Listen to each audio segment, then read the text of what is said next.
You're listening to the OMG hour.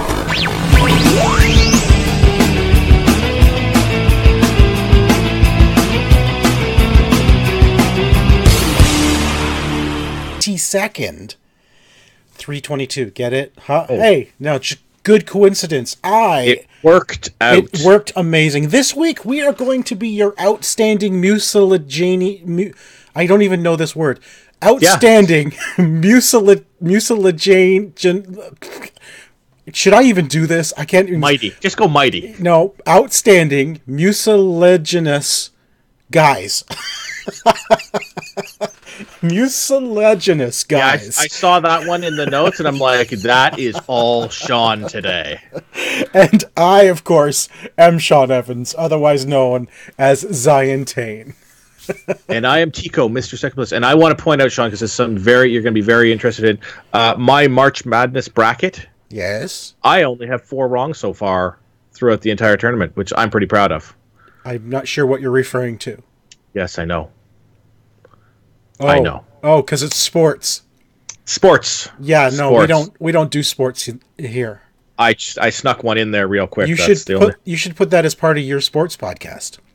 Yes, I should. You know, the one you were going to start about 3 years ago. I was like 2 years ago. Yeah. And, I'm right on track with how I get things done. You asked my wife how long it took to get the deck built that was piled in our driveway that needed to be built in the back.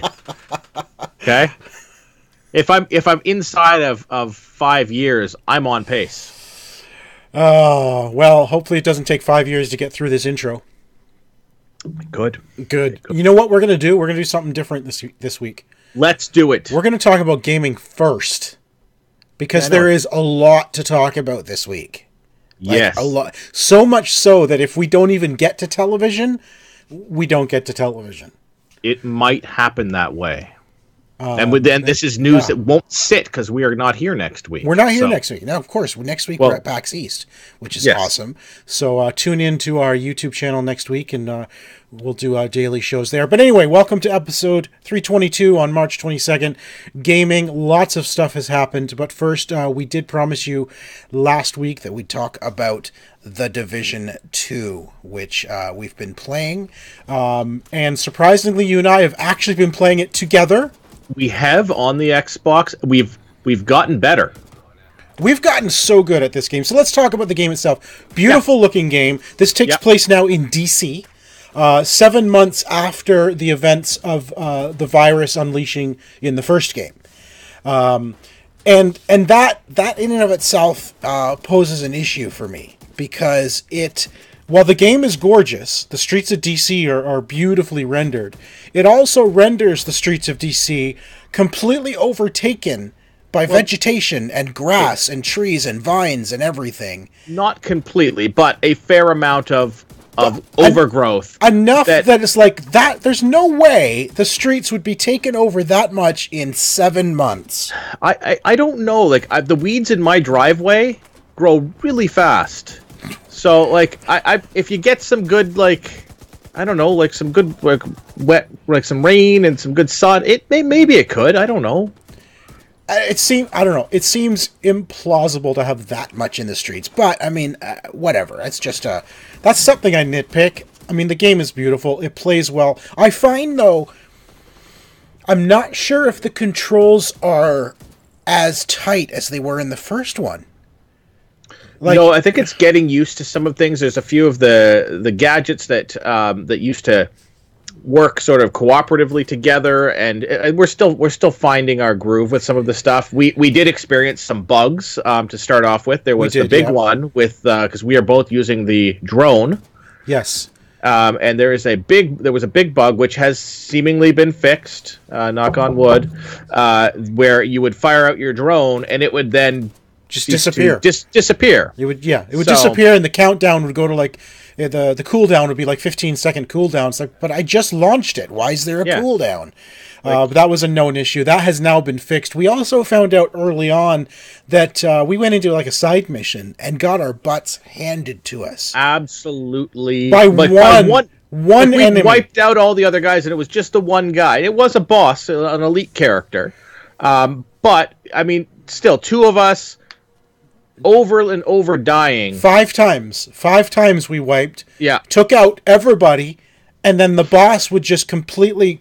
He would continuously heal himself. That's the problem. We'd get him down to a certain point, then he'd fully heal himself again. And that's like... And then he would just hand our butts to us. And we got frustrated and ended up giving up that one. So... I think you and I were like a little disappointed in the game at that point. That was earlier in the week. We were. It was like we went back to it. We did, we let them fix up a couple of things, and we tried a few other things. Now it feels good. It feels much more balanced now, because let's go back and like we were even getting our butts handed to us out on the street sometimes. Yeah, with just random encounters. Like two or three, not even like a huge, 2 or 3 guys on the street. You walk past them and you're getting taken out. Same level. Yes. Getting taken out by basic grunts, and that is not happening anymore. No. I do feel like a lot more.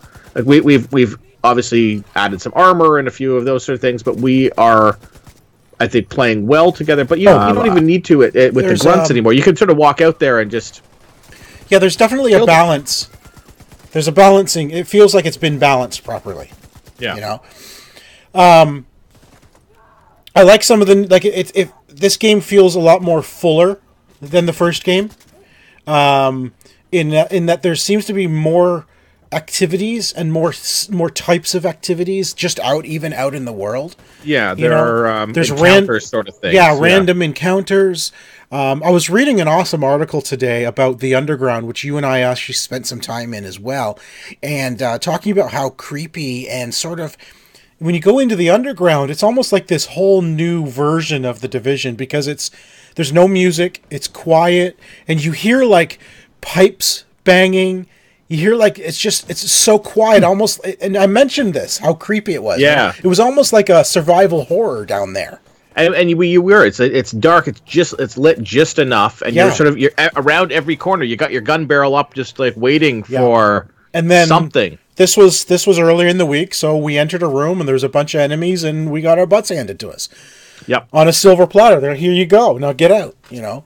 We're way better now, though. We are. Well, and you and I have, we're working well together and that's just the two of us, and we each take a side, and we're kind of got each other's back. Yeah, hey, I'm going over there, get my back, and it works well. The skills are great. We both got the drone, which I think is new. The drone wasn't there in the first game. No, I don't recall there being a drone last time. Right. The drone, it does a little bit of damage, at least the version we're using. So the drone is basically it's an assault sort of little machine gun drone that just flies around, targets an enemy, and you can tell it which enemy to target. But what it does is it keeps them busy while you take them out. And if they are in cover, they stand up to target it. That's Which, right. if you've got your sniper rifle going, it's just real easy to pop off a couple of nice headshots or machine gun shots as they are, swatting at the fly, so to speak. Exactly. So yeah, I've been having a great time with it personally. I think it's fantastic. It's really well done. If you enjoyed the first game, you're definitely going to enjoy this game, and there's a lot more to do in it. I really do like the random encounters out in the world. They're not missions per se. It's a random encounter. One might be to stop the broadcast, which is those watching on video can see. This is what we're doing now. There's propaganda speakers, and you have to stop it and reset it so that it's the Division message. And while it's resetting, you have to protect it. But it's not a mission. It's out in the world, and it's an activity you can do, and you just happen to cross it. There's also what they call control points, which are areas in the world that end up becoming fast travel points. But you have to first retake that area from the enemy. Yeah, and it's a big battle. It is a big battle. Yeah, and then you can resupply those points too once you've taken it over. You bring supplies into them to keep them strong against getting taken over again too. And it gives you bonuses when you as you resupply them. Yeah. So those control points become nice fast travel places for you. So that's kind of a neat way of unlocking fast travel. It turns it into part of the game is getting these fast travel locations. They've expanded the outposts. There's more to do to upgrade each of the different outposts. So that's, it's full. It is a full game. It is absolutely fantastic. I'm having a good time. We have started a clan. Yes. It's the OMG Nexus clan. So if you're playing and you would like to join us, just let me know and I can send you an invite. JJ, who's watching us right now, hey JJ, I invited him, so hopefully he'll accept our invitation at some point. Hopefully, it depends if he wants to be surrounded by us or not. Yeah, you want to be part of the cool crowd. The cool kids. Yeah. I think we currently have 3 with a couple of invites out there for more. We need 4 people in our thing to be able to do some of the clan missions. Who's our third? We had 2 last night. Did someone else join? Jake and Bear joined. Oh, awesome! Jake and Bear, awesome. Yeah, I saw that this morning, and he actually asked me to send an invite to one of his buddies as well. So I've done that. Excellent. So yeah, we'll build up this OMG Nexus clan and have some fun because there are clan missions that you can get, weekly missions. I love using the Gatling gun in this game. It's so incredible. I'm really enjoying it. It's not feeling like a grind to go through. It's now gotten to the point where I don't feel like I'm made of glass either. Although I do res you a lot. Listen, we discussed this beforehand. I'm the tank and you're the healer. Apparently, I realize that the builds are exactly the same for what we're doing. It's just I'm playing the mentality of a tank. Yeah, you just run in, and all of a sudden, I'm down. I see him crawling back to me slowly on his hands and knees, and I'm like rushing over, get under cover, res Tico. Yeah, we should talk about the mission we did last night too. Oh, yes. Okay, so the game is not free of glitches and bugs, and this was a... Okay, so this kind of speaks into how we feel the balancing has also been improved. So we did a main mission last night. We got to the very end where it's a big battle on a rooftop. You have to eliminate these EMP devices, and all these enemies are coming at you. And then, of course, the boss comes out as he's an elite. And we're taking them all down. We kill everything. We do it. And then it says, now to finish it, you have to clear all the enemies. There's 1 enemy left, and he's under the stairs inside the geometry. Glitched. He's through the floor. Yeah, so we can't get to him. We're throwing grenades. We're shooting. Shooting at him. Nothing. He's talking. He's like, "Is there somebody there?" It was kind of funny, but we couldn't finish the mission because of it. So both of us decided, okay, let's wipe ourselves. So we threw grenades on the floor in front of us. Died. Respawned, and it happened again. Yeah, and we had to complete the whole rooftop portion a second time. Guy got stuck in the same spot. Same guy. So we respawned a third time, figured this is it. If it happens again... So you actually went and guarded the stairs of nobody's getting near these stairs. And I immediately went to the stairs. Any of those guys who went near the stairs, there's a hole in the stairs somewhere, I'm just killing them before they get there. And that actually worked, and we managed to kill everybody while guarding a random point on the map. So that's how good we've gotten at this. Yeah. Let's talk about this. We either got better or they balanced the game. I mean, maybe it's a bit of both. It's probably it's a combination. I mean, we are working really well together. We're not I'm not charging in every time now. We are talking about which targets we're going to. You remember, with Division 1 playing with Jeff and Miranda, you were I'm just ahead of, where's Tico go? Oh, where's Tico? He's just triggered every single monster closet in the level. Yeah, he's over there. He's dead. And you see me come crawling back, waiting for revive with 50 guys coming chasing after me. Yeah. So I've gotten better. I talk more. Yes. I'm getting better. It's good. It's good. We're coordinating as a 2-person team, which is great. So, but it'd be nice to get some more in there and have a 4-player team going on. That would be fun.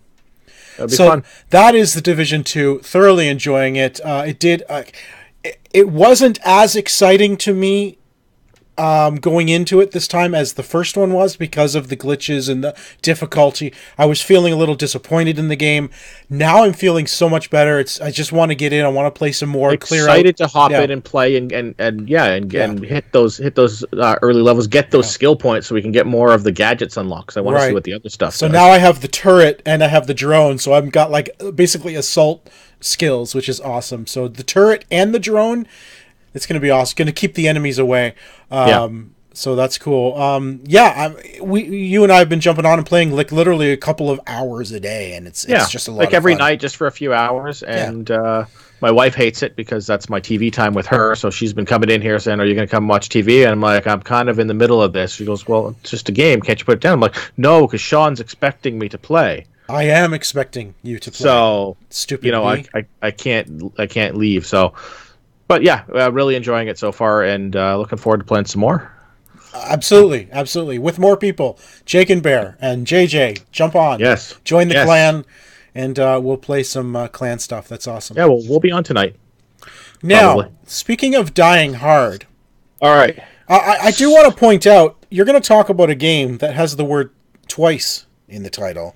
So this show is like all about the twos. Yes. It's March 22nd. It's episode 322. We talked about the Division 2. And now tell us about Shadows Die Twice. Really quick, though. There are two of us as well. And I'm Mr. Second Place. Oh, my gosh. It's all the twos. So it is just all over there.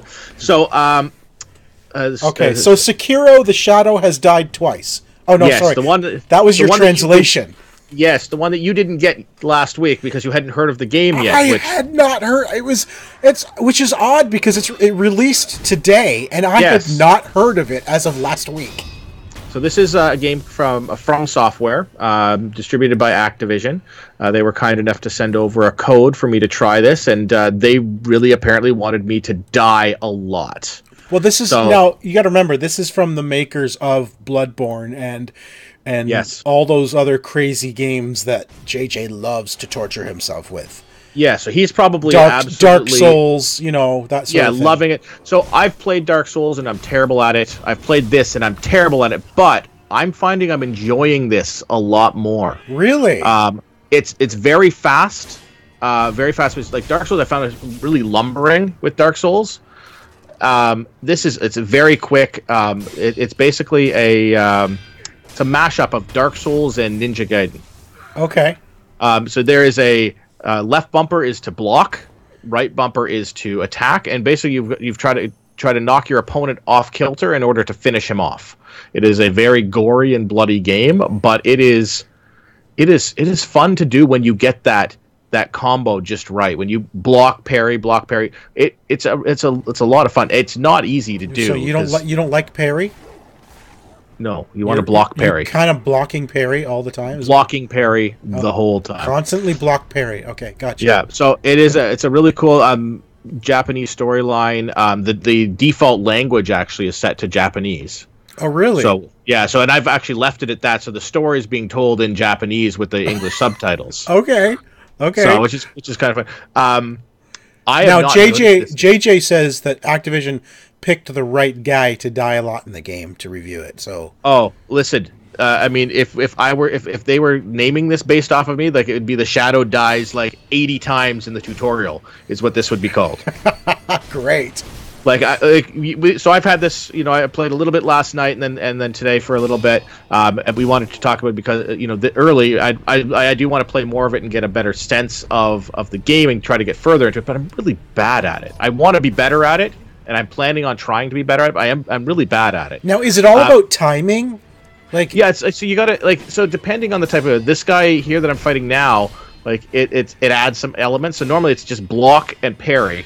But you have to time the block just perfectly, and you can actually just take the guy completely out, like a finishing move. He seemed like he was a boss guy. So that was it's probably not even a boss. It's probably just the equivalent of slightly better than Peon, but I'm just terrible at it. But he has a two extra moves. He has a downward slash that you have to roll out of the way. Oh. And then he has a sweeping one where you have to jump up over it. So I noticed that as you're being hit, underneath you is this bar that seems to fill up. Is that sort of like an exhaustion bar? What is that? that is your dying bar. Okay. So because it gets better if you're out of combat again. Yeah. So like if you can get away from combat, you can actually improve and do that. You also like one of the things early on in the game, so it's not too spoilery here. You do the tutorial level, which took me like 80 deaths to get through. And then you finally get through that, and then you get to the part of the story, and then you get to a boss battle. And I had gotten better at it after dying 80 times of the blocky parry. So I get to the boss battle, and I'm blocking and parry, like just like knocking the guy, but I'm not doing too much damage to him for like a good 2 or 3 minutes, which I was pretty proud of. But thinking, man, this is a hard boss, and it's one of those things where you see in games sometimes where they give you that boss battle where they let you control it. But this is the final boss of the game that you're not supposed to be able to beat just yet. Okay. And so it'll let you keep doing this until you actually get killed. So the whole point was to die. The whole point was to die. He hacks your arm off, and you're supposed to die. And that was the best I've played this game so far. Like, I was getting, my timing was perfect and everything like that. But you weren't supposed to do well. You were supposed to die. And I die, and I'm like, okay, well, I'll have to start this again. And then it goes to the cutscene to bring you to the next spot. And I'm like, oh, well, that's why I wasn't, doing enough damage to him or anything like that. Because you can't win that battle. Nice. And, awesome. But I'm enjoying it. It is fun. It's a very pretty game. You earn upgrades for your prosthetic arm that you get. So I've got some throwing stars that I can get in there, so you can earn different upgrades to it. So I've got a grappling hook arm.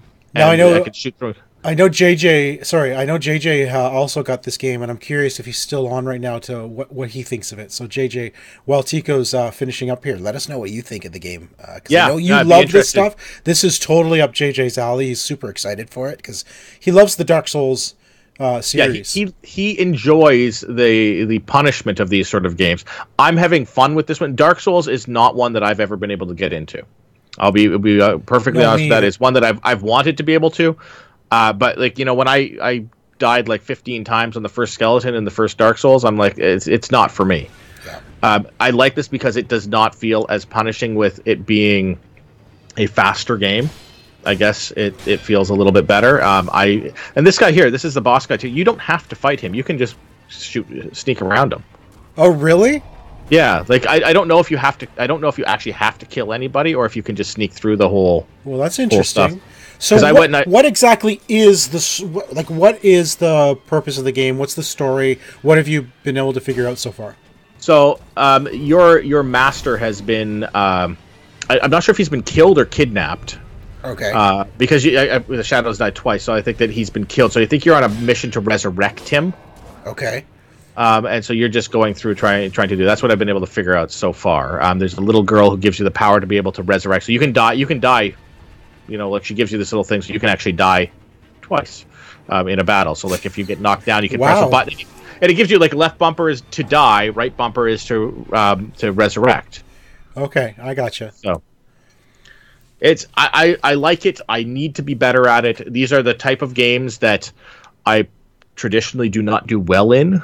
Is it? Do you find it being a hack and slash, or is it more like you really like it's almost like a dance? Like you got to everything's about timing. It's more timing. It is not like if you can run in there and just smash the attack button, and you'll get everything. Will get like blocked. Blows get knocked away and blocked and everything like that. You need to. It is a lot more of that dance style where it's like block, attack, block, attack. Like you've got to get your opponent off balance by getting the right combination of attack, dodge, jump, like all of that stuff in order to be able to really be successful at it, which is something I've not traditionally been very good at, but I do want to get better at that. Gotcha. Okay. Fair enough. All right. Well, those are the two games we wanted to talk about this week. And before we move into like the big announcement that came out this week, of course, we're going to talk about Google Stadia in just a moment. But I came across something I didn't even know existed. So Oculus Rift is actually their Oculus is coming out with another VR headset called the Oculus Quest, which is literally a standalone self-contained VR system. Self-contained that you can play wherever you are. So it's got basically, by the sounds of it, it has a microprocessor computer built into it that you would load the games onto, and it's got your controllers, your Oculus controllers. It's, you know, but you can literally play this anywhere. Just put the headset on, load the software, and play. You're not connected to anything. The whole Matrix thing to the back of your head thing is not there. It is a standalone VR headset that you can play anywhere. And I'm like, this is cool. Like, wow, I didn't even know this was a thing. And it's coming out this year sometime. It's called the Oculus Quest.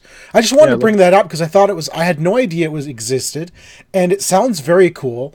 I don't know what the operating system is. I don't know if it's its own system that you then out, you know, another system people have to develop VR for, or if games can just be ported like from Steam VR onto it. I have no idea. I'm awaiting then the first, the first person who's gotten in some sort of an accident while playing this in public. Right? You know, they got this thing on the subway and are hacking and slashing at people or something. Like, there's going to be something that's going to come, and I guarantee it'll be a Florida man who is involved with it. It'll be Florida man for sure. For sure.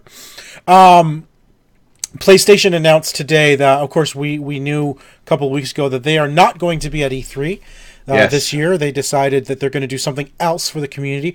What else that is? Turns out it's going to be a video news thing on a regular basis, very much like Nintendo Direct has been doing for a couple of years now. Okay. So PlayStation is now going to have called State of Play, and it's going to be a State of Play video stream that's going to happen. In fact, the first one happens this coming Monday, and they're going to have them regularly throughout the year to bring players up to speed on what's coming, showing game demos, keeping them up to speed on all things PlayStation. So that's kind of cool. It just means there's no big press conference at E3, but I mean, I guess it's getting to that point where you don't need E3 to announce things anymore. E3 used to be, that was it. Like, that was, if you wanted coverage, that was it. It was just, like, really, you didn't get a ton of stuff on the internet or anything like that. It was like, you'd read your E3 news. Yeah. I still remember working at EB when the big box set of the press conference. The press conference. I know, I have one somewhere. DVDs would come in, and you're like, oh man, I get to finally watch this stuff. Like, now it's live streaming. Yeah. On YouTube, and you know, you watch it right away. And we would get those DVDs like months after E3. Oh yeah, but it was still exciting to see what they were because we couldn't see them anywhere else. Yeah, but now it's gone to the point where, what's to stop? I mean, even Microsoft does Inside Xbox, on a regular basis. So, I mean, with Nintendo Direct, Inside Xbox, and now PlayStation's State of Play. Why, like, what do we need E3 for, honestly? Like, I don't know. Like, even the industry, what does the industry itself need E3 for anymore? And I'm kind of thinking it's getting to the point where we might see E3 eventually start winding down. Or shrinking, or switching to smaller events like PAX, for example, like we're going to. Instead of one big giant thing, it's spread out to. Yeah, but with 4 or 5 different PAXs per year now, PAX will take over that space. Yeah, you know, and maybe we'll see the big 3 come back to. Well, the big 3 kind of are at PAX, but they're. Like the AAA gamer, the EAs, the Ubisofts, the Activisions, they haven't been to PAX in years now. Yeah, and the big 3 are not there so much to announce as they are to have their presence there and like, hey, here's some of our stuff, come and play it. That's already out now. Yeah. You know, although I did find out today that PlayStation will have Days Gone playing at PAX this year. Oh, okay. So we might want to get in and check that out. Anyway, so that's what PlayStation's planning to do. I want to talk about the big elephant in the week's room. Google came on stage and announced Google Stadia game streaming service. As I was watching, I came into it late, but it was enough. I had enough information to know exactly. I came into it like 20 minutes after it started, so I got the most of it. You got the gist. Yeah, absolutely. I'm like super excited to see this in action. So this is literally, they're going to use their cloud servers, which are super powerful. They're saying that their cloud servers have the power of the PlayStation 4 Pro and the Xbox One X put together. 10.7 teraflops of power, right? Which is more than the big two put together. That's a lot of teraflops. That's a lot of flopping going on there. Yeah.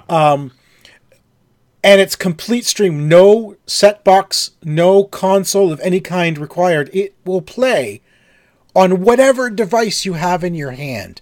You can be playing on your PC through a browser, playing a full, 1080p 60 frame per second game, say like they had with Assassin's Creed Odyssey back in December. They had a sample, beta. You can be playing that, say on your account, you're playing Assassin's Creed, and then you have to go. Say you're on the bus now. You pull out your phone, and you pick up right from where you left off in the same game on your phone. Which right? is And then really... you get to work, or you get to your friend's house, or whatever, and you sit down at your TV with, say, like a Google, what's their device called? Chromecast, with, like, say, a Google Chromecast, and you pick it up on the television and start playing right from where you left off on the phone. That's just incredible to me. It's my big concerns about stuff like that is, being from Canada here, we do not have the most stable internet. We have times when our show won't work because one of the two of us have an internet issue and need to reboot stuff. Right, but that's like, I have a fairly consistent download. And what they're saying is the actual download you'll need to stream 1080p 60 frames per second is a 25 megabit bandwidth, which is fairly common. Yeah, right? I get about 45. So my down currently is 250. So I won't have an issue with downloading with streaming games. My upload is 20. And honestly, the upload you'll need for playing games is minimal because you're just sending controller responses back and forth, right? Yeah. So, and they're saying that with their compression, they've gotten 4K streaming at 60 frames per second down to 30 megabits per second bandwidth. So if you have 30 or more, you could potentially stream 4K games. Now, I'm interested. I'm still skeptical to how it's going to work in the real world.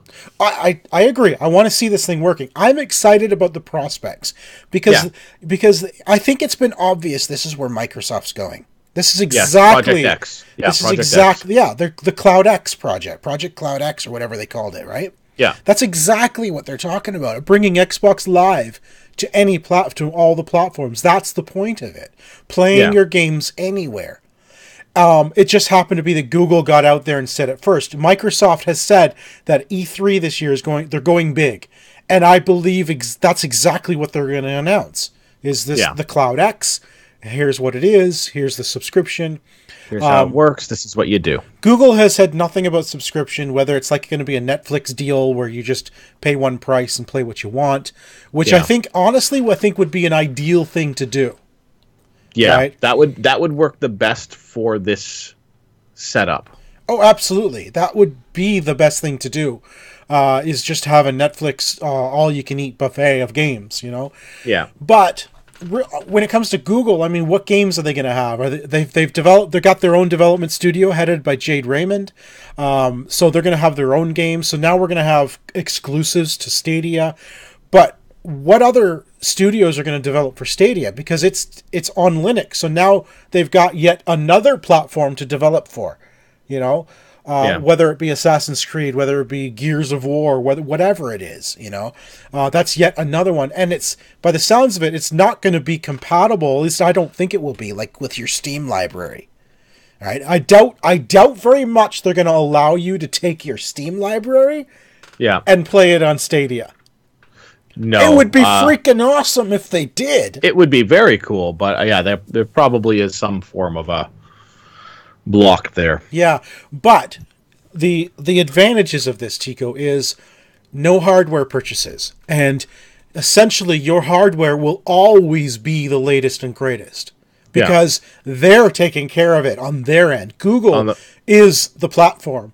Their server upgrades is the upgrade. As 10.7 teraflops becomes 20 teraflops, 30 teraflops, we don't have to worry about that. The games just get better because they're upgrading their platform on the back end, completely independent to us as a player, right? Yeah. I love the concept. I absolutely love this concept. Being able to play anywhere, no matter what device you're on, hook up a controller and just play your game. Yeah. Do you think Google will have anything at E3? Now that they've made this announcement, will they have some more information at E3? If they're entering that state, do they go to E3? I don't think so. At least not this year. I think E3 is too soon after this week's announcement. I don't think they have much more to say until like later in the year, because they did say it's launching this year. I'd really like to know what it's launching with. What games are you going to have? What is the subscription? What's it going to cost? That sort of thing. Like, I'd really like to know more. But I'm excited. It's I think it's promising for the gaming industry because it's really going to push the gaming industry forward into this mentality of streaming games. The biggest downside, of course, is what happens if Google decides that Stadia is no more. Then any games if it's not subscription, if it's purchasing games, any game you've purchased is now just gone. It's out there in the ether and you have no access to it whatsoever. At least today, if you buy discs, you still have access to these games you've purchased, with the exception of games that are online only. Yeah, I mean, and it is like I'm fully digital on my stuff. If Microsoft up and decided we're not doing it anymore, shutting down everything, I'm out a huge collection of games. Right. Unless they're on your actually downloaded. Yeah. But the difference is Microsoft, Sony, Nintendo, they're like staples. They're at the point where they're not going anywhere. They built their trust, and they had disc-based games. They worked their way up there to that point where I'm like, I feel confident that that's going to be a good way to go with. Right. Whereas these guys here, there's concerns. Like I've seen a number of things that look really cool at some point.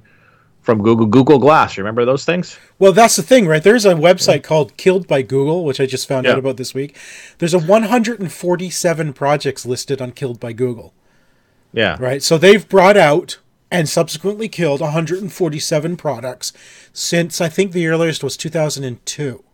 Right? So the last 17 years, they have killed 147 products.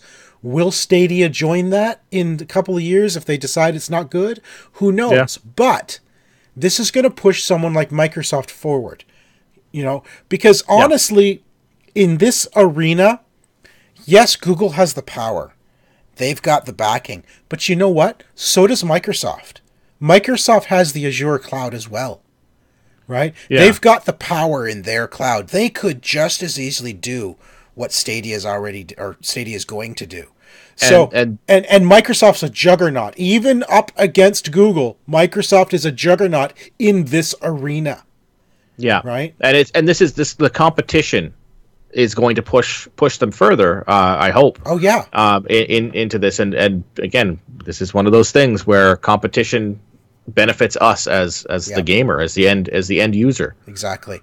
Other things that Stadia will have is integration into YouTube, being able to live streaming and actually having people join in the game directly from YouTube, which is cool. Like being able to have a link in your YouTube video as you're playing live, people just click on it and instantly join your game. That's kind of cool, having that ability. But it's neat from a streamer's point of view. From a streamer's point of view, for sure. Yes. Yeah. So having that community stuff built into it is really kind of cool. But again, if Microsoft comes out of the gate swinging, I'm not sure if Stadia is going to have the support of the gamers. Right? It's got to take millions of gamers jumping on board for this to happen. And if Microsoft comes out with something equivalent or even better, I'm not sure Stadia has a chance. Because it's yet another ecosystem that you're expecting us to buy into. Yeah, and again, a closed ecosystem. Like you can't, like if there's some way for them to work with Microsoft to have that, like, hey, your Xbox games will work on Stadia, your Stadia games will work on Xbox, then that's great. But the that's fact not going to happen. Oh no, absolutely not. Like they're asking you to buy into, like and 100% buy into a closed loop. There, you're going to buy into this, and you're not getting out. Once you're in, your stuff's not coming with you. Right. Now, again, it all comes down to the price structure. What is it? Is it going to be, I don't know, $10 a month, and you play whatever you want, whenever you want, wherever you want? That's kind of a good deal. Yeah. If the library is worth it. But if Microsoft comes along and says, you know what? For $10, you can also play anything you want, anywhere you want, with our Xbox Live Anywhere. Yeah. Which do you think is going to win? I honestly think Xbox would. Yeah, and they already have a huge catalog of games already in that library that they can pull from. That is absolutely right. That's absolutely right. You know who else wants to get in on this market, apparently? Yeah. This is like, what? So they want to get into the streaming business. Walmart is looking to enter the game streaming business. They're also looking to enter the movie streaming business as well. That's another piece that they're trying to do as well. They want to get into that market for some reason. Why? Who would ever say, yes, Walmart, take my money so I can play? Like, seriously, why? Yeah. Why? Why is this even an option, Walmart? We do not need a W box. The W box. The That's W box.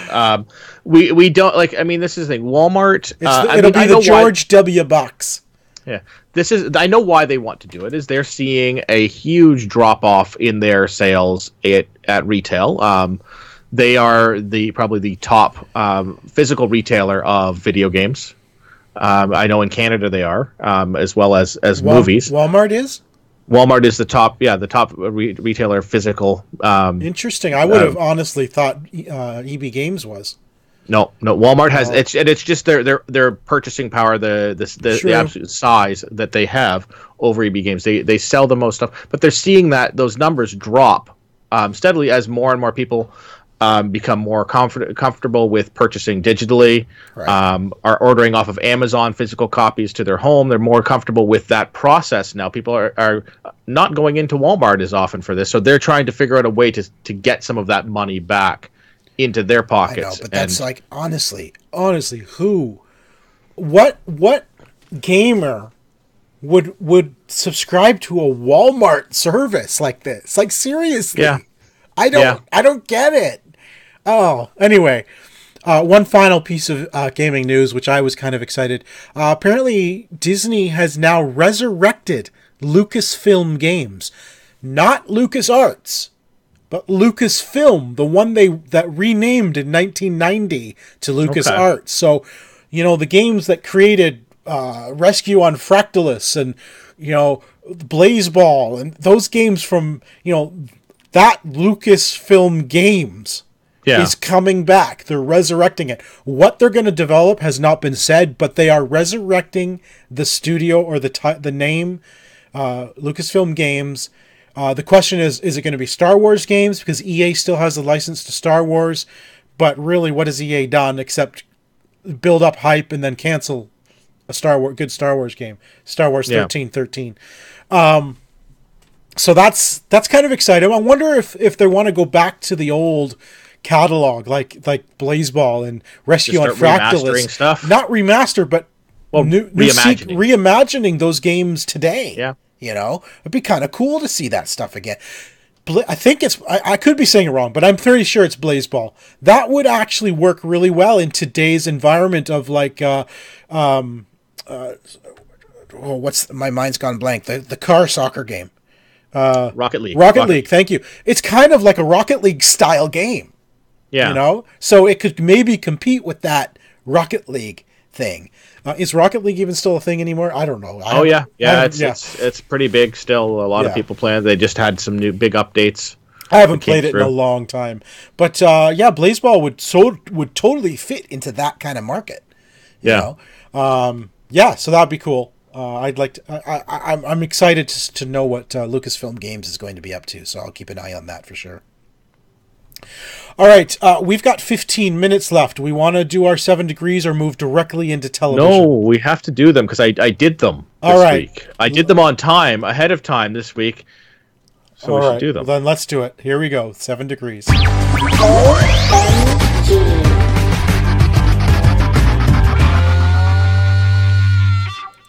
All right, what do you have for me? I'm going to let you go first this week because you did it. You're not All doing right. it live this week, so let's know. run through them real quick.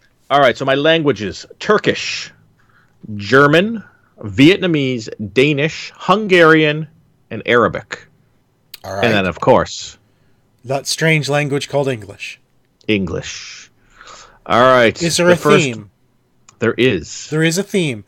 Are these games, movies, what? Yes, they are games. Thanks. Yes, games. They're games. Okay. All right. The shadow of the attack. Shadow of the attack of the shadow. Shadows die twice. No. Attack of the. I want to. Oh my gosh! I feel like I've got it on the tip of my tongue and I can't think of it. It's like I'm thinking of like a Star Wars game for some reason. Oh, I can't think of it, Tico. Is there something you can guide me in the right direction? Get another hint? Yes, it's not a Star Wars game. Thanks. Great. Attack of the... Is it Shadows Die Twice? No. No. It is Shadow of the Tomb Raider. Shadow of the Tomb Raider. Gotcha. Okay. Good. All right. Well, my first one, I'll tell you my languages. Belarusian, Swahili, Japanese, Vietnamese, Croatian, Russian, and English. All right. Okay, these are movies. All movies. All movies? All movies. All movies all the time. All right. Visibility risk. Visibility risk? Visibility risk. I will crown you king if you get this. Visibility risk is... I'm pretending like I'm thinking this thing. I'm going to run through things. Right? Visibility risk is... You got nothing, don't you? You got Suicide nothing. Squad. No.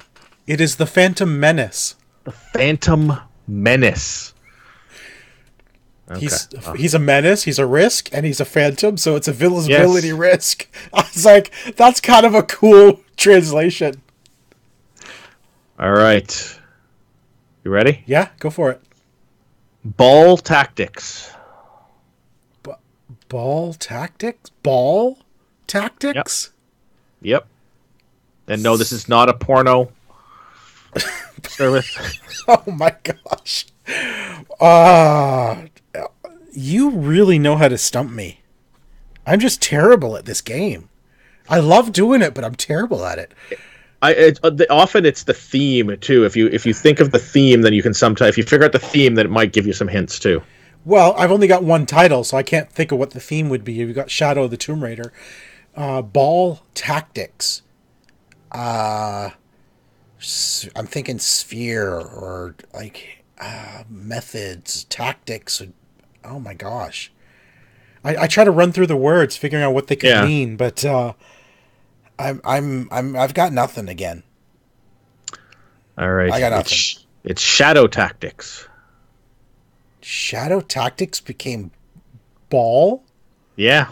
What? I think in Vietnamese. Interesting.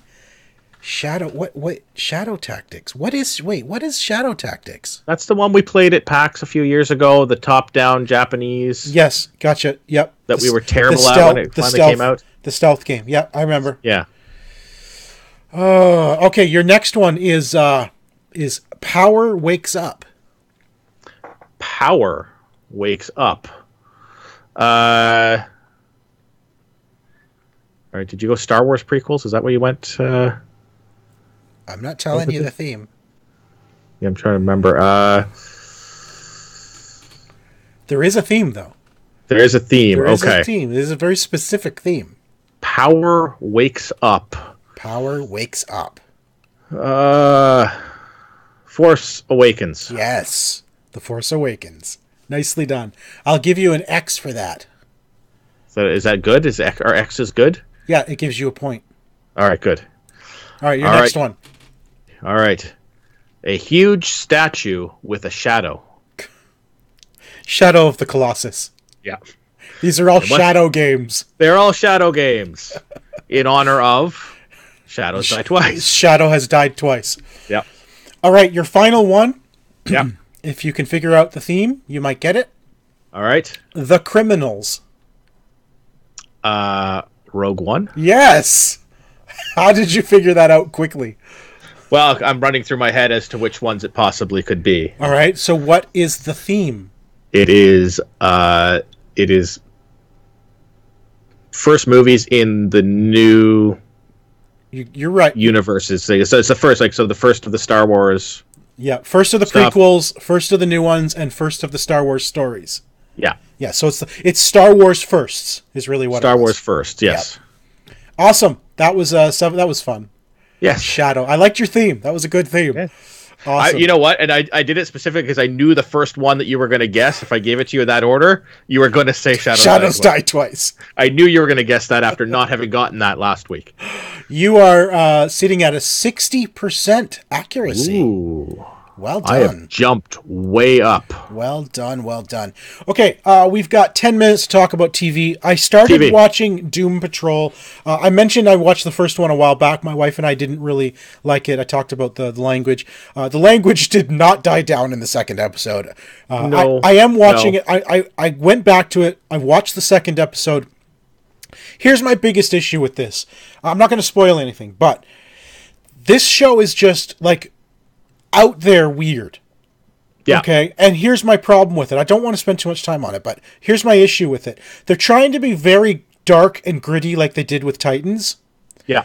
And yet they're introducing all these like unbelievably silly and weird things. And I'm like, they're too juxtaposed. Like, you can't really have dark and gritty with silly and stupid and put them together. It feels wrong. Here's what it feels like to me. It feels like it's saying we're part of the DC universe, and we're not at the same time. That's what it feels. It feels like they're saying that they're part of these, but it feels really disconnected from the DC universe.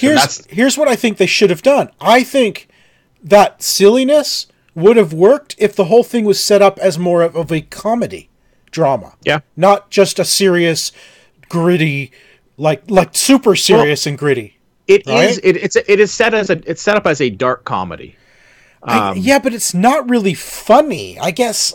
Well, that's what dark comedy is. It's like, it's not funny, haha. It's funny, weird, funny. Yeah, weird. Yeah, I guess. You're a couple episodes in. They're 5 or 6 episodes deep. You do start to see a bit more of that with some of the stuff. So you will start to see some more of the humor, elements coming through. But it doesn't feel like it's a part of that same DC universe. It doesn't. What I do love is Mr. Nobody, voiced by Alan Tudyk. And what I love about that is he is sort of like the Deadpool of this show, because he references things outside the show. Yeah. He references the fact that it's a TV show and I'm watching it. You know what I'm saying? Like, not necessarily in those words, but he did say something in episode 2 where he talked about DC fans watching them. And it's like, okay, this is cool. You just kind of very slyly broke the fourth wall. Yeah. And that's kind of, as he's narrating this thing, there's one point where he says, believe me, that's what happens. I have the script in front of me, or something like that. Yeah. And it's like, okay, this is cool how their narrator, he says, I'm the narrator, believe me, I know, or something. Yeah. Yeah, and so he's narrating this story. Yeah. Which, I mean, at the end of this whole thing is his version of the story. So, which is why it might be so weird. You may find out at the very end, like, he's like insane, and he's narrating a story, but the universe itself is I like how he breaks the fourth wall. I like how he's the Deadpool of that show. I really like that, you know. Star Trek Discovery, Season 2, I've said it before, amazing story. If you are not watching this show, you need to watch it. It is today's episode, or this week's episode, it kind of blew my mind. You know, it really is so well done. The story they're telling, incredible. I can't say anything bad about this season. It is so good. You know, anyway, I've said it before. I say again, if you are not watching Discovery, you need to catch up on Discovery Season 2. Absolutely incredible. All right, I'll be 1 second. You're going to go watch it now? I'll do it after the show, maybe. Okay, that's probably a good idea. All right, real quick, what do you want to say about Deadly Class? Deadly Class, first season, their final episode of the season just aired. I have not watched it yet, but it's really enjoyable. It's based off a comic book.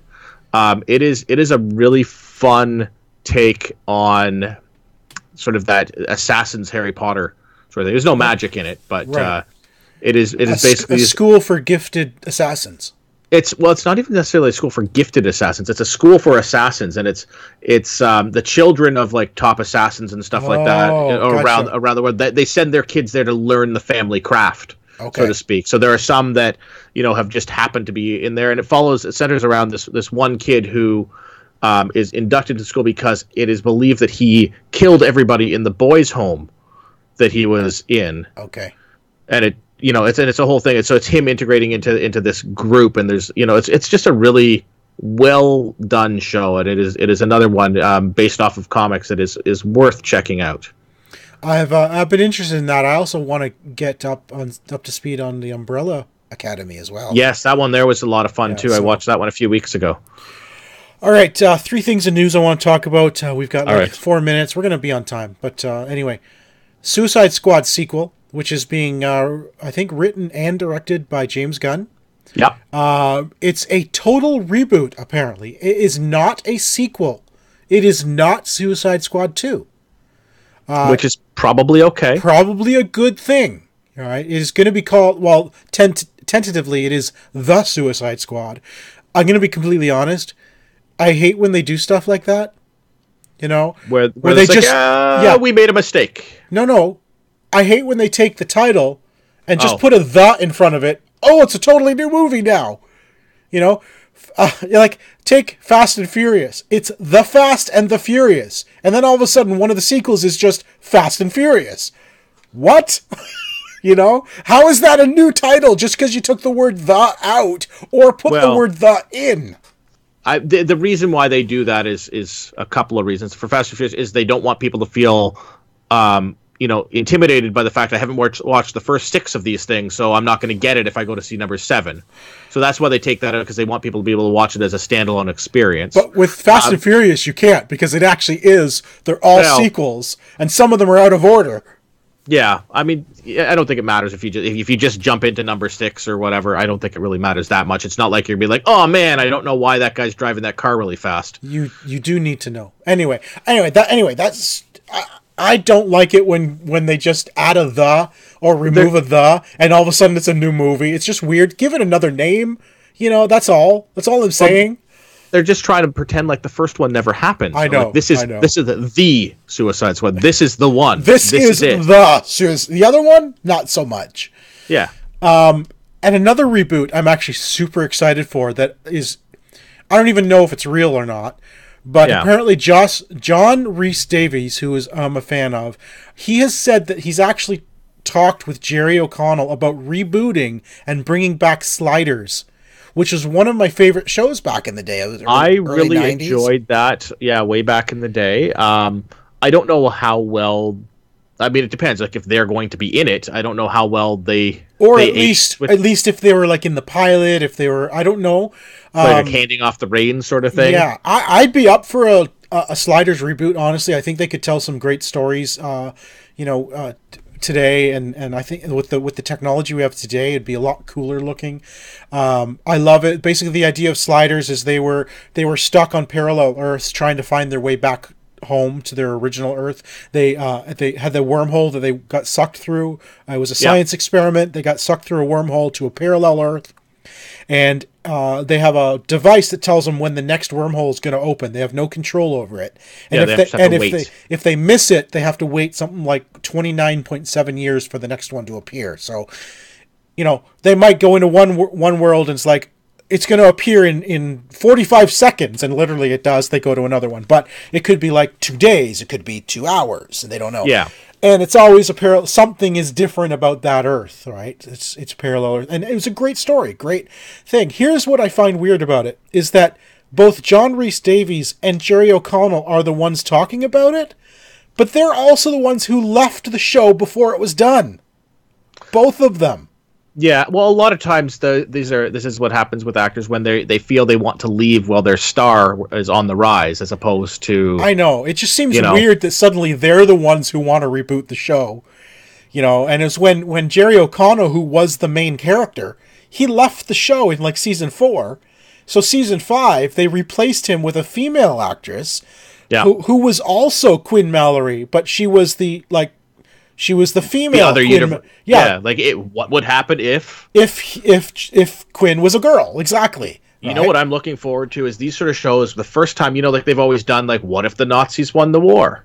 I want to see the first one of these shows that tackles what if Hillary won the election instead of Trump. Yeah. And you have them show up in this world where it's well, let's just stay. It's better. That's literally what Sliders was. It was Marvel's version of What If. Only that was, theirs was with superheroes.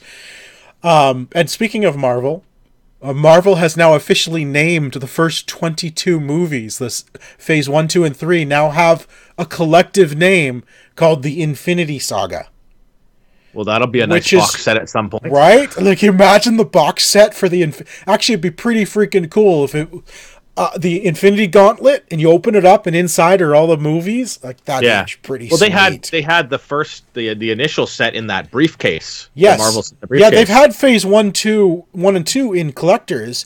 Yeah. But now that Phase 1, 2, and 3 are called the Infinity Saga, which totally makes sense because they've been setting up the Infinity Saga since the beginning. With the exception of Hulk and Iron Man, they didn't really have the Tesseract. The Tesseract was introduced in Captain America the first time. Yeah. But they've really been setting this up the whole time, 11 years. It'd be pretty freaking cool to have a collection of the Infinity Saga. So that's kind of cool. Makes me wonder then what the next phases are going to lead into. Some people are speculating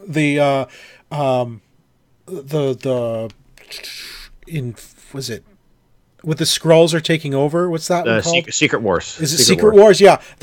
Some people are speculating they're going to build into Secret Wars now that they've introduced the Skrulls with Captain Marvel. It kind of makes sense that maybe they're going to work into the Secret Invasion. Yes. Secret Invasion. Did you say Secret War? Yeah, I think there's two. It's the same idea. I think the invasion came first and then the wars after. So I think that kind of makes sense if they're going to work towards the Secret Invasion. That would be really cool. Now that they've got everything back under their umbrella. Oh my gosh, yeah, because now it's official. That officially actually this week. It should have been in our notes. Yeah, Wednesday it's official. Disney owns all the Fox's stuff, which includes the X-Men, Fantastic Four, Deadpool. They're all back in Marvel's camp or Disney's camp. Firefly. Nobody mentioned Firefly, which is I know. Well, I just find it because Kaylee had posted on her Twitter that she's now a Disney princess. Kaylee was not a princess. I know, but she posted that anyway. So I just stuff good. Like that where you have all of these people who are now in the Marvel universe. Yeah, Firefly will never come back. As much as I'd love it to, I would love it to, really would, but it never will. It's a dead property. Yeah. And speaking of dead properties, that's the end of our show. Oh, yeah, then we just do the thing where I talk and then you talk. You should talk. All right, you can follow me on Twitter at Mr. Second Place, and then we want you to send us the 7 degrees submissions. You've got 2 weeks to figure some out and send them to us. 2 weeks. Remember, next week we're at PAX, so there's no show next week, but we will have some YouTube daily daily briefs, basically, day in reviews of what we've seen, what we're doing. Of course, you can follow me everywhere. I am Ziantane. That is Xiantayne. Give us a like, subscribe, comment, click the little bell icon. You'll be notified when we go live right here on the YouTubes. And if you don't follow us, you can follow us on Twitter at the OMG Hour. And if you don't see us on YouTube, if you haven't checked us out yet, we're at youtube.com/OMG Nexus. And if you're at PAX East next week, search for us. Give us a text. Yeah. We'll meet up. Would love to meet you. Yeah, we'll sit down. We'll have a drink. Be nice to see people. Absolutely. So that's it. Thanks, everybody, for episode number 322 on today, 322. We'll be back again in 2 weeks. Another two. Oh, my gosh. Bye, guys.